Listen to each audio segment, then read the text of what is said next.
है आपकी पहचान, वरना एक ही नाम के होते हैं हजारों इंसान।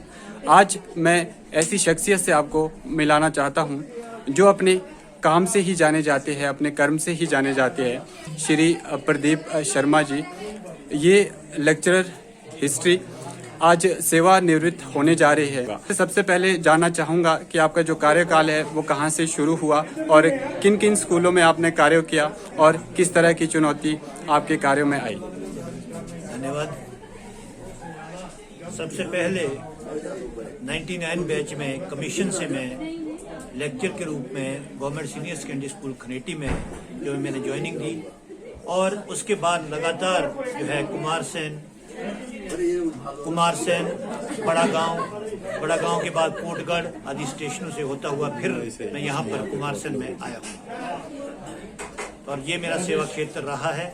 और जब मैं प्रवक्ता इतिहास के रूप में खनेटी में मैंने ज्वाइनिंग दी थी तो खनेटी जो है उसके बाद मैंने एक दृढ़ निश्चय किया था कि मैं इन बच्चों को ऐसा संवारूंगा, इनका भविष्य बनाने के लिए ऐसा प्रयास करूंगा कि चाहे कोई भी हो, कोई भी किसी भी तरह की परिस्थिति आएगी, मैं इनके लिए हमेशा जो है इनके लिए कार्य करूंगा। और ऐसी भावना के साथ मैंने अपना कार्य शुरू किया था और मुझे खुशी हो रही है कि मैं अपने कार्य करने में सफल रहा हूं और सफलता के साथ काफ़ी परिश्रम के बाद अच्छे जो है हमारे पास से बच्चे निकले हैं और जिस मेहनत के लिए मैंने ये क्षेत्र चुना था उसी मेहनत में मैंने कामयाबी प्राप्त की है। और जो है और भविष्य में भी अगर कभी मौका मिलेगा मैं अपने कार्य में हमेशा तत्पर रहने का प्रयास करूंगा, सेवानिवृत्ति के बाद भी।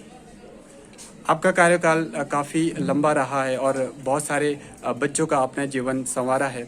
निश्चित तौर पे बहुत सी चीज़ें ऐसी हुई होगी जिनको याद करके आज भी आपको प्रसन्नता महसूस होती होगी। बहुत से यादगार लम्हे रहे होंगे, ऐसे कुछ एक लम्हे जो आप शेयर करना चाहेंगे।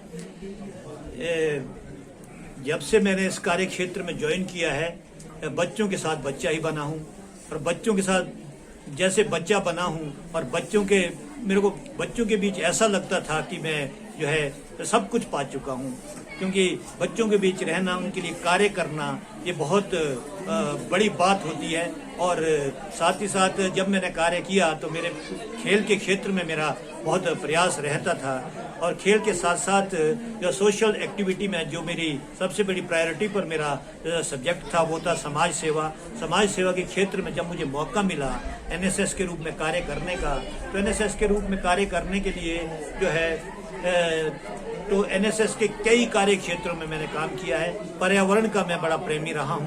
पर्यावरण के लिए मैंने लगभग बच्चों की सहायता से लगभग 3000 वृक्ष लगाए हैं और जगह जगह कैंपिंग की है और साथ ही साथ इस क्षेत्र में बड़ा गांव के क्षेत्र में स्वच्छता के अभियान चलाया है और जन जागरण अभियान चलाए हैं, बहुत रैलियां निकाली है इस क्षेत्र में। पर्यावरण के लिए मैं हमेशा कार्यरत रहता हूं। एनएसएस के क्षेत्र में मेरे बच्चे 2 आरडी परेड के लिए शामिल हुए थे। ये मुझे बड़ी खुशी की बात थी कि इस विद्यालय के 2 बच्चे आरडी परेड में गए थे और उन्होंने उसमें भाग लिया था। साथ ही साथ बच्चे, जब मैं यहाँ से कोटगढ़ गया उस साल मेरे कोई 7 बच्चे 90% से ज़्यादा अंक लेकर पास हुए थे। एक बच्ची मेरी 97 नंबर लिए थे 100 में से और एक 96, 95 इस तरह से लिए थे। वो भी मुझे बहुत खुशी का क्षण था वो मेरे लाइफ का। जब बच्चे कुछ करते हैं, किसी क्षेत्र में कार्य करते हैं और उसमें कामयाबी प्राप्त करते हैं तो मुझे आंतरिक रूप से बहुत खुशी मिलती है और सब बच्चों के भविष्य के लिए ही मेरा प्रयास हमेशा बना रहता है। सर ने न केवल बच्चों का जीवन संवारने में ही अपना योगदान दिया है, बल्कि और भी बहुत सारी एक्टिविटीज़ है जिनमें इनका सर्वश्रेष्ठ योगदान रहा है। सर, मैं आपसे ये जानना चाहूँगा, जब आपने टीचिंग शुरू करी थी उस वक्त की टीचिंग में और आज की टीचिंग में क्या डिफरेंस है?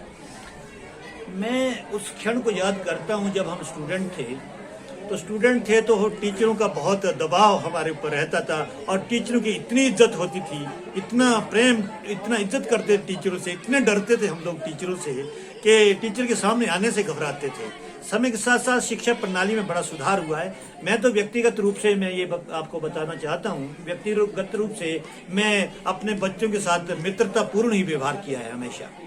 मैंने कभी बच्चों को डांटा नहीं, मैंने कभी एक बच्चे को अपने जीवन काल में एक थप्पड़ भी कभी नहीं मारा। बच्चों को पढ़ाई की तरफ मैंने प्रेरित करने का प्रयास किया। और मेरी सबसे बड़ी खासियत ये मानता हूँ, मुझे गर्व महसूस करता हूँ कि मैंने सबसे पहले जो है एक जो इंटेलिजेंट बच्चा है उसकी तरफ ध्यान न देते हुए मैंने जो है सबसे कमज़ोर बच्चे को पकड़ा, उसको उसकी जो है पर्सनैलिटी डेवलपमेंट के लिए, उसके व्यक्तित्व के निर्माण के लिए मैंने काम किया, ताकि उसमें भी कॉन्फिडेंस डेवलप बढ़े और वो भी जो है ना किसी क्षेत्र में काम करने का प्रयास करे। और आज की शिक्षा प्रणाली, आज का समय और उस वक्त के समय में काफ़ी फर्क है, क्योंकि सरकार ने कई तरह के प्रेशर टीचरों पर डाले हैं। टीचर जो है अब धीरे धीरे करके बच्चों को डांट नहीं सकता है, कुछ और कार्य नहीं कर सकता है, क्योंकि जब टीचर बच्चों को डांटता है तो डांटना उसका ये नहीं है कि उसका व्यक्तिगत वो मैटर होता है, वो उसके विषय को देखकर उसको डांटता है। मेरा ये विचार है। थोड़ी बहुत डांट जो है, थोड़ी बहुत जो है उसको कार्य की तरफ आगे बढ़ाना टीचर का कार्य है, क्योंकि वो मार्गदर्शक ही नहीं, साथ साथ में माता पिता से भी ज्यादा एक उसका भविष्य निर्माता एक प्रकार से टीचर होता है। अध्यापन के अंतिम के जो 6 महीने थे, क्या आपको लगा कि जो उसमें जो चीज़ें थी कुछ तेज़ी से बीत रही है? हाँ, ये मैं मान सकता हूँ कि भी जब मैं कोटगढ़ था और कोटगढ़ में थोड़े बहुत कम बच्चे थे, मेरा बचपन इस विद्यालय में गुजरा है और मैं ऋणी हूँ इस विद्यालय का। ये विद्यालय जो है मेरी कर्म भूमि है।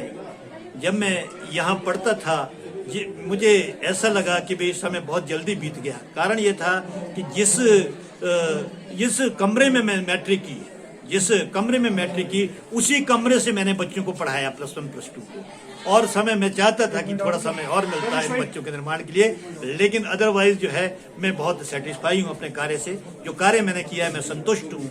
मैंने बच्चों के लिए जो कार्य सरकार ने मुझे दिया, मेरी माँ, मेरी जननी ने मुझे दिया, उस माँ के लिए मैं जो है बहुत आभार व्यक्त करता हूँ इसके लिए। Thank you.